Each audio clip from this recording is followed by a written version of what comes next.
कैसे हो सारे स्टूडेंट्स। तो चलिए एक नए वीडियो के साथ मैं doctor Deepshikha Pandey, assistant professor, department of home science, GVM college Gaya से। स्टूडेंट्स, आज मैं जो चैप्टर लेकर के आई हूँ वो होम साइंस के क्लोथिंग एंड टेक्सटाइल से है, जिसका टॉपिक है मैन्युफैक्चरिंग ऑफ लिनन टेक्सटाइल्स। पिछले वीडियो में मैंने आपको कॉटन के बारे में बताया था कि कॉटन का मैन्युफैक्चरिंग कैसे करते हैं और उससे कॉटन टेक्सटाइल कैसे तैयार किया जाता है। और इस वीडियो में है कि लिनन जो कि मैंने आपको बताया था कि ये भी एक नेचुरल फाइबर है और नेचुरल से वेजिटेटिव फाइबर है, और जो कि एक फ्लैक्स नामक पौधे के तने से यानी स्टेम से मिलता है। जैसा कि आप फिगर में देख रहे हैं, ये फ्लैक्स का पौधा है और इससे जो है हमें लिनन जो है प्राप्त होता है। तो लिनन जो रेशा है उसकी मैन्युफैक्चरिंग किस तरह से करते हैं कि हमें टेक्सटाइल या और गारमेंट उससे मिले, तो उसके लिए कई प्रोसेस से होकर के गुजरना पड़ता है। इस प्रोसेस को मैंने एक चार्ट के माध्यम से आपके सामने रखा है, जिसमें सबसे पहला है बच्चों हार्वेस्टिंग ऑफ प्लांट्स यानी फसल को उखाड़ना। दूसरा है ड्राइंग एंड रिपलिंग, सुखाना एवं सफाई करना। तीसरा है गलाना यानी कि रेटिंग, और रेटिंग को भी हम तीन तरह से डिवाइड कर सकते हैं।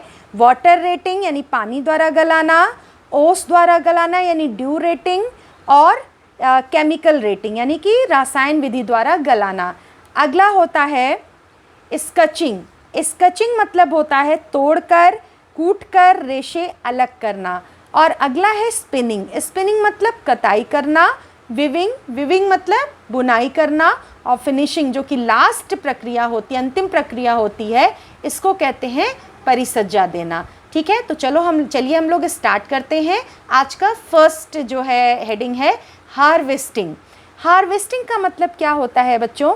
लिनन का बीज कब उगता है?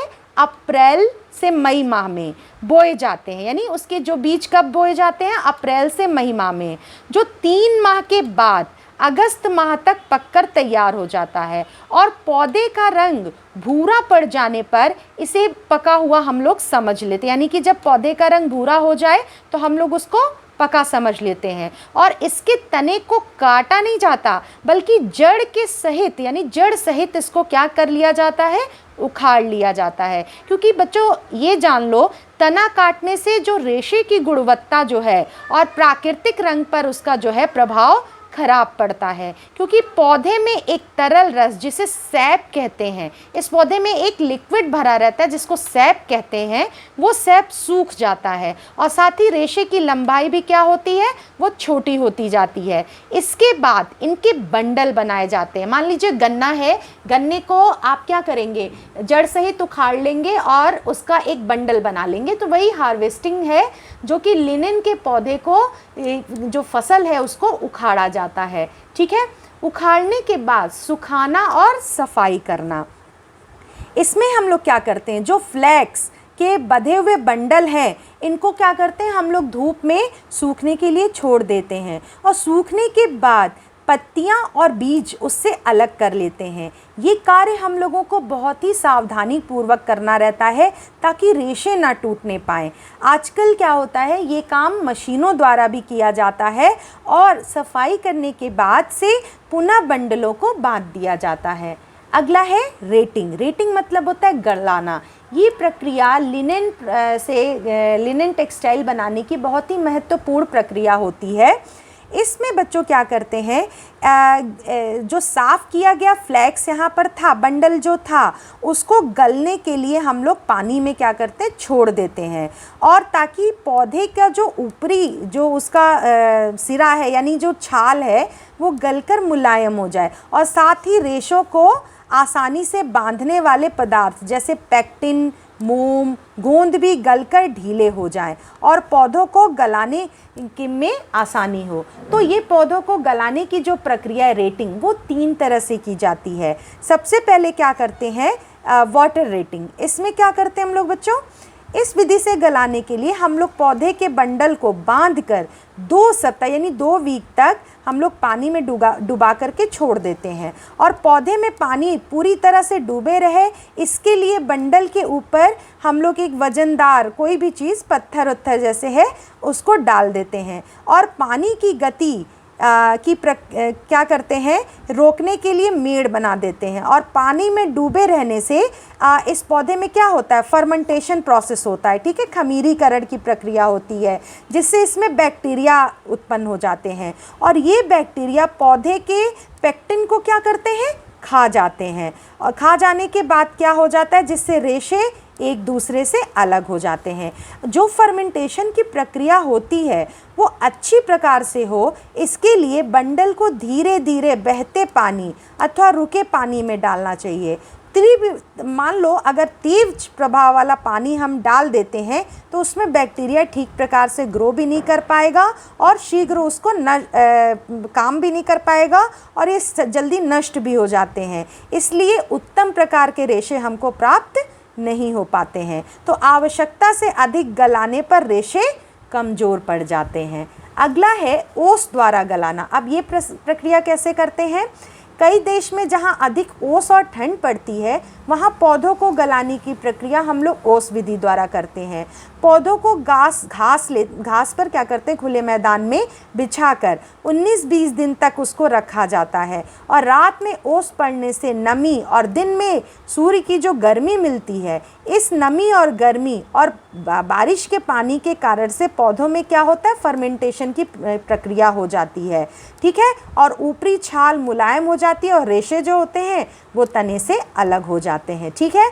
और ओस से गलाने के लिए हमें लेकिन पौधों को क्या करना है, बार बार पलटते और उलटते रहना है ताकि पौधों पर समान रूप से नमी और गर्मी प्राप्त हो सके। अगला है स्कचिंग यानी रेशे अलग करना, ठीक है, नहीं सॉरी, उसमें एक और प्रक्रिया थी कि रासायन विधि द्वारा गलाना।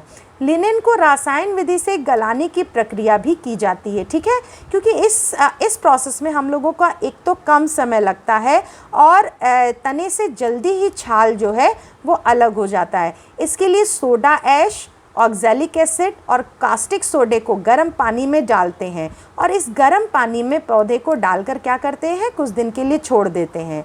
और पानी गर्म होने से फर्मेंटेशन की प्रक्रिया जो है वो शीघ्रता से शुरू हो जाती है। लेकिन इस विधि से तने को गलाने में अत्यधिक हम लोगों को अनुभव की ज़रूरत है और सूझबूझ की ज़रूरत पड़ती है। कम गलने की दशा में रेशे को अलग करना बहुत ही कठिन प्रोसेस होता है, इसलिए ये प्रक्रिया बहुत कठिन मानी जाती है। अगला है स्कचिंग यानी रेशे अलग करना। इसमें क्या करते हैं, गलाने की जब क्रिया संपन्न हो जाती है तब हम क्या करते हैं, तने को सुखाते हैं और इसके बाद इन्हें लोहे के बेलन के बीच से होकर के गुजारा जाता है। यह प्रक्रिया तोड़न या ब्रेकिंग कहलाती है, ठीक है। और इसके बाद हाथ या मशीन की सहायता से रेशे को हम लोग अलग कर लेते हैं, जिसको स्कचिंग कहते हैं। और इस क्रिया को करने के लिए हमको किसमें योग्य और अनुभवी व्यक्ति की ज़रूरत होती है। इससे जो रेशे प्राप्त होते हैं बच्चों, वो बहुत ही चमकदार, लंबाई और रंग के आधार पर बहुत ही सुंदर सुंदर होते हैं और उनको उस श्रेणी के अनुसार हम लोग अलग अलग छांट करके तैयार कर लेते हैं। अगला होता है स्पिनिंग या इसके बाद होता है हम लोगों का कॉम्बिंग और हैकिंग। इस प्रक्रिया में लंबे रेशों को छोटे रेशों से अलग कर दिया जाता है, ठीक है। जैसे कि पिछले में बनाया था मैंने कि कॉम्बिंग करते हैं जिससे कि सभी रेशे समानांतर और सीधे हो जाएं, ठीक है। अगला आता है स्पिनिंग। स्पिनिंग में हम लोग क्या करते हैं, जो लंबे रेशे से क्या होता है, कताई करना बहुत ही आसान होता है। तो लिनेन का रेशा चूँकि और रेशों से मजबूत होता है और इसमें इलास्टिसिटी और टेंसिटी और फ्लेक्सिबिलिटी लेकिन कम होती है, अतः इसकी कताई जो है बहुत ही सावधानी पूर्वक हम लोगों को करनी पड़ती है। लिनेन की कताई करते समय थोड़ा सा नम मॉइस्चर बनाया जाता है ताकि गोंद अलग हो जाए, क्योंकि हमने अभी बताया ना कि इसमें सैम नामक एक लिक्विड पाया जाता है। फिर सूखे रेशे काटते समय चटक कर टूट जाते हैं। बारीक, कोमल, चिकने और एक समान धागा बनाने के लिए हम लोगों को 120 डिग्री फ़ारेनहाइट टेम्परेचर रखना पड़ता है और धागे को खींचकर ट्विस्टिंग करना पड़ता है और यह धागा जो है वस्त्र बुनाई हेतु तैयार कर लिया जाता है। अगला है, जब धागा तैयार हो जाता है तब हम इससे बुनाई की प्रक्रिया करते हैं जिसको विविंग कहते हैं। ठीक है, अब विविंग में हम लोग क्या करते हैं कि लिनेन के रेशों में लेस्चर है, टेंसिटी है, इलास्टिसिटी है, इसका चूँकि अभाव होता है, अतः इससे वस्त्र बुनना भी क्या है, एक बहुत ही कठिन प्रक्रिया है। तो वस्त्र बुनते समय धागों पर दबाव और झटका पड़ता है जिससे धागा क्या होता है, सहज ही टूट जाता है। अतः लिनेन से वस्त्र बुनने के पहले इसके धागे पर एक हम लोग कोडिंग कर देते हैं, लेप लगा देते हैं और नमी युक्त वातावरण में क्या करते हैं, बुनाई करते हैं जिससे धागे कोमल हो जाते हैं। लिनेन से वस्त्रों की बुनाई में पाइल वीव बुनाई करना बहुत ही कठिन प्रोसेस होता है। ट्विल वीव का भी नहीं यूज़ कर सकते हैं क्योंकि इसके रेशे इतने मजबूत होते हैं कि ट्विल बुनाई की आवश्यकता नहीं होती है। इस बुनाई प्रक्रिया में जैकार्ड, प्लेन, साटिन, सटिन इन बुनाई का प्रयोग किया जाता है। ठीक है, नमूनों पर साटिन बुनाई का प्रयोग कर सकते हैं। सीधी तरफ बाने यानी वेफ्ट का फ्लोट और उल्टी तरफ ताने का वार फ्लोट ही नमूने का निर्माण करता है। तो इससे दोनों ओर सुंदर नमूने हम लोग बना सकते हैं और लिनन के वस्त्र में सुंदरता ला सकते हैं। लास्ट जो प्रोसेस होता है जो कि हर रेशे का है, फिनिशिंग।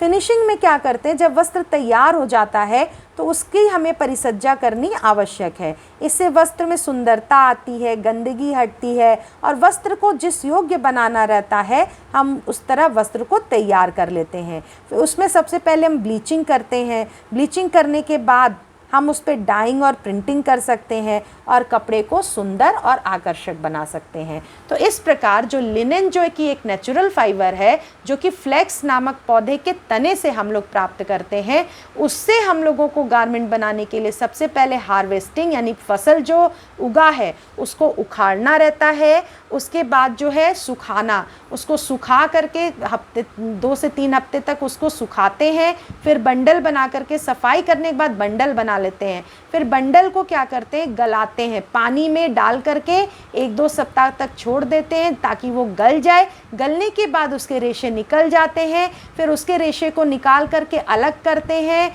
साफ़ करते हैं और उसकी कताई करते हैं। फिर उसकी बुनाई करते हैं। बुनाई करने के बाद जो कपड़ा तैयार होता है उससे हम फिनिशिंग करते हैं। तो ये था लिनेन का मैन्युफैक्चरिंग ऑफ लिनेन टेक्सटाइल। आशा है आपको ये लेसन भी समझ में आया होगा। स्वच्छ रहिए, सुरक्षित रहिए, स्वस्थ रहिए और अपना पूरी तरह से ध्यान रखिए। पढ़ाई पर भी फोकस करिए। Thank you students.